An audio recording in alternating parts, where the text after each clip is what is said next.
여러분 안녕하십니까? 어제 고속도로 휴게소에서 택시 운전사로부터 택시를 빼앗아 달아난 20대 승객이 경찰에 붙잡혔다는 소식 전해드렸죠. 하마터면 큰 사고로 이어질 뻔했는데 검거 과정에서 현장을 목격한 시민들이 맹활약한 사실이 알려졌습니다. 시민들이 직접 추격에 나섰고 경찰 체포 과정에서도 범인을 직접 택시 밖으로 끌어내는 등 검거에 결정적인 역할을 했습니다. 이수복 기자의 보도입니다. 공주시 정안면의 한 고속도로 휴게소.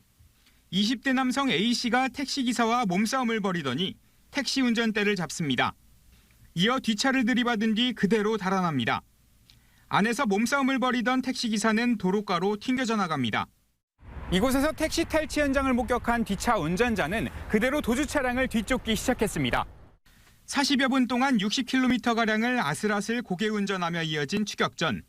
결국 고속도로 교통체증에 택시는 북천안나들목 인근에서 멈춰섰고 이를 추격하던 운전자 이상종 씨는 신고를 받고 출동한 경찰과 함께 A씨를 제압해 검거했습니다. 이 씨는 택시기사로 일하다가 세상을 떠난 이모 할아버지가 생각나 주저할 겨를도 없이 추격에 나섰다고 당시 상황을 떠올렸습니다. 친척분 중에 택시 운전하셨던 분이 계시거든요. 몇 개월 전에 고인됐는데 그런 생각이 좀 나더라고요. 경찰은 이상종 씨와 함께 추격에 나선 그랜저 운전자 등 2명에 대해 감사장을 수여할 계획입니다. 시민분들의 도움으로 피의자를 검거할 수 있어서 시민들에게 이제 저희가 감사장하고 신고 포상금을 드리려고 하고 있습니다. 한편 전남 나주에서 서울로 향하던 중 택시를 탈취한 A씨는 범행 당시 술을 마시지도 않았고 마약 등 약물을 복용하지도 않았습니다. 경찰은 A씨를 상대로 자세한 범행 동기 등을 조사하고 있습니다. TJB 이수복입니다. 서산 시내버스 운행 중단 사태가 엿새째를 맞은 가운데 서산시가 버스 업체에 끌려다닌다는 지적이 나오고 있습니다. 서산시는 지난 14일 서령버스가 운행을 중단하자 업체가 기름값을 확보할 수 있는 상황임에도 보조금만 요구하고 있다며 시민들을 볼모로 한 벼랑 끝 전술에 굴복하지 않겠다고 밝혔습니다. 하지만 운행 중단 3일째부터는 협상을 제안했고 업체가 이를 거부하자 담당 과장을 보내 대화를 시도했지만 만남조차 이루어지지 못했습니다. 이에 대해 경영 부실 등을 지적해놓고 뒤늦게 업체의 눈치를 보는 건 모순된 행동이라는 지적과 함께 고발 조치 등 강경한 후속 조치가 뒤따라야 한다는 목소리가 커지고 있습니다. 충남도가 소 럼피스캔에 추가 발생 위험이 없다고 보고 내일 0시를 기해 서산 등 9개 시군 21개 방역대에 대한 이동 제한 조치를 모두 해제하고 방역대 안의 소 거래도 전면 허용하기로 했습니다. 이는 지난 10월 19일 서산 한우 농장에서 국내에 처음 럼피스킨이 발생한 지 2달 만으로 충남에서는 지난달 16일 이후 한 달 넘게 추가 확진 사례가 나오지 않고 있습니다.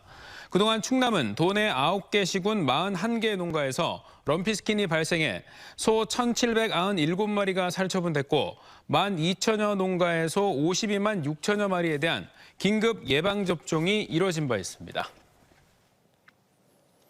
오늘 오후 3시 20분쯤 대전시 유성구 용산동의 한 화장품 제조 공장에서 불이 나 직원 등 16명이 긴급 대피했습니다. 공장 내부에서 불이 났다는 신고를 받고 출동한 소방당국은 소방장비 36대와 인력 140여 명을 동원하고 대응 1단계를 발령해 1시간 50여 분 만에 불길을 잡았습니다. 소방당국은 공장 내부 냉각기 쪽에서 불이 시작된 것 같다는 진술 등을 토대로 정확한 화재 경위를 조사하고 있습니다.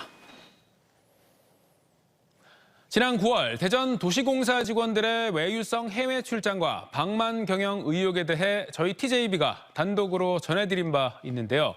이후 대전시가 석 달간의 감사를 벌였는데 실제로 예산이 잘못 집행된 사례가 무더기로 확인됐습니다. 그런데 고의성이 없다는 이유로 경징계가 내려져 또 다른 논란이 일고 있습니다. 조영준 기자의 단독 보도입니다. 짧은 일정이 아쉽다는 등 여행 후기 수준의 감상만 나열된 해외 출장 보고서.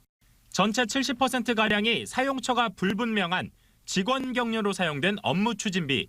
지난 9월 대전 도시공사의 외유성 출장과 방만 경영에 대한 TJB 단독 보도 이후 석 달간 이어진 대전시 감사 결과를 TJB가 입수했습니다.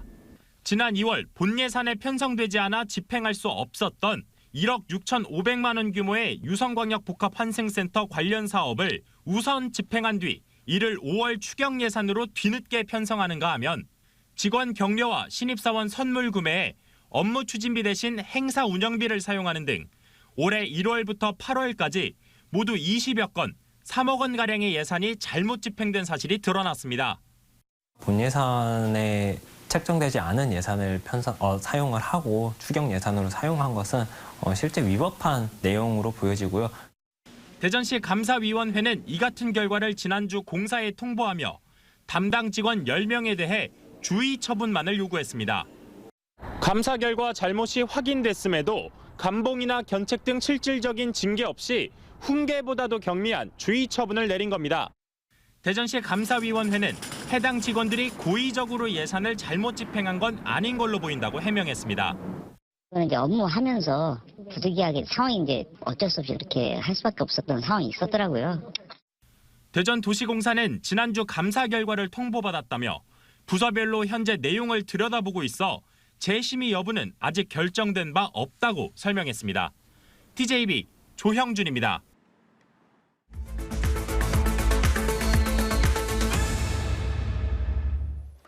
충남교육청이 충남도의회를 상대로 학생인권조례 폐지안에 대한 재의를 요구하기로 했습니다. 김지철 충남교육감은 차별과 폭력이 없는 학교를 만들고자 제정된 조례를 도의회가 교육공동체의 의견 수렴도 없이 폐지한 건 민주적인 절차의 정당성을 훼손한 것이라고 지적했습니다.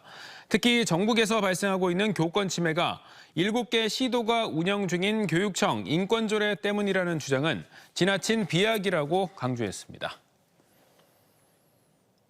대전시교육청이 내년도 유초중고등학교 무상급식 식품비 단가를 올해보다 평균 10% 인상하기로 했습니다. 내년 급식 식품비 단가는 학생 1인당 평균 금액을 기준으로 공립유치원이 230원으로는 2,480원, 초등학교와 중학교가 모두 290원 올라 각각 3,100원과 3,960원, 고등학교는 450원 인상돼 4,160원으로 확정됐습니다. 이번 인상폭은 지난 2019년 무상급식이 전면 시행된 이후 최대치로 세수 감소로 내년 교육재정이 악화된 상황에서 급식 예산을 안정적으로 확보하면서 급식의 질을 높일 수 있을 것으로 기대됩니다. 세종호수와 중앙공원을 관리하던 근로자들이 당장 내년부터 일자리를 잃게 됐습니다. 내년부터 공원 관리 주체가 세종시에서 세종시설공단으로 넘어가면서 고용 승계가 어렵다고 밝힌 건데요. 이들은 세종시가 먼저 고용 승계를 약속했다며 생존권 보장을 요구하고 있습니다. 장석영 기자입니다. 세종호수공원 노동자들의 생존권을 보장하라! 보장하라! 보장하라! 보장하라! 세종호수공원 시설관리 근로자들이 공원이 아닌 길거리로 나섰습니다. 지난 1일 세종시로부터 20여 명이 근로계약 해지를 통보받았기 때문입니다. 내년 1월부터 호수 중앙공원의 관리 주체가 세종시 공원관리사무소에서 시설공단으로 전환되는데 공단 측이 근로자들의 일방적인 고용 승계가 어렵다고 밝힌 겁니다. 최근 선발한 신입 직원 12명을 공원으로 배치하겠다고 밝히면서 업무 중복에 따른 예산 낭비를 막기 위해 불가피한 조치라는 게 공단의 설명입니다. 저희가 가지고 있는 그 시설관리 인력과 중복해서 좀 이게 중복 채용을 하는 이런 문제점을 갖고 있기 때문에 저는 이걸 더 수행하기 좀 어렵다는 판단을 좀 하게 됐습니다. 하지만 노동자들은 고용 승계 약속을 공단이 먼저 제시했다며 약속을 이행하라고 주장합니다. 지난 6월 세종시와 공단, 근로자 3자 협의 과정에서 공단이 사업을 인수받더라도 용역 근로자를 보호해주겠다고 약속했다는 겁니다.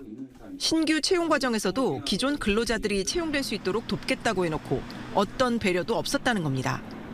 시설공단에서 말을 바꿔서 약속을 이행하지 않는 데에 대해서 저희가 대응할 수 있는 거는 지금 투쟁밖에 없기 때문에 지금 길거리로 나와서 이렇게 하고 있는 것이고요. 공단은 고용 승계 약속은 없었다며 대신 최대 6개월의 근로 연장을 검토하겠다고 밝혔습니다. 하지만 근로자들이 고용 승계를 주장하며 대규모 집회 시위와 국회 기자회견까지 예고하는 등 진실 공방으로 이어지고 있어 쉽게 합의점을 찾기 어려워 보입니다. TJB 장석영입니다.